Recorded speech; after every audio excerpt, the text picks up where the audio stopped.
Merci. La parole est à monsieur Lucas Lyndy.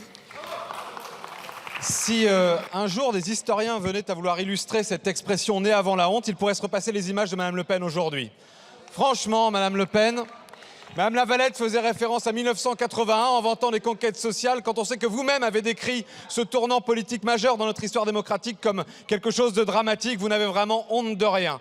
Vous n'avez pas honte aujourd'hui de parler d'abrogation de la réforme des retraites alors que cette abrogation ne figure pas dans le texte dont nous débattons actuellement, c'est-à-dire que vous mentez éhontément aux Françaises et aux Français qui nous regardent et qui ont à souffrir de cette réforme. C'est indigne de représentants de la nation.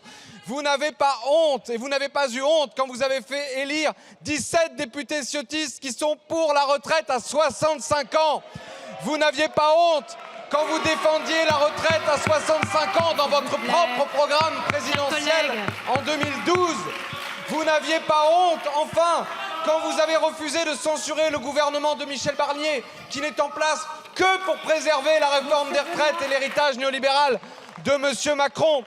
Et vous n'avez pas eu honte, Madame Le Pen, quand vous avez refusé de voter nos amendements il y a quelques jours à peine qui visaient à abroger cette réforme des retraites par le moyen le plus sûr, par le chemin le plus solide pour y parvenir, c'est-à-dire par le projet de loi de finances de la sécurité sociale. En clair, vous êtes une fois de plus dans la tartufferie absolue, dans cette volonté de manipuler, de tromper l'opinion publique. Mais les Françaises et les Français ne sont pas des enfants, ils ne sont pas naïfs, ils vous voient les manipuler avec ce texte qui est vide, qui n'a rien si ce n'est cette injonction perpétuelle à la natalité, c'est-à-dire cette volonté de contrôler le corps des femmes, cohérente avec votre position ambiguë sur l'interruption volontaire de grossesse depuis des années, cohérente avec votre antiféminisme primaire et pavlovien.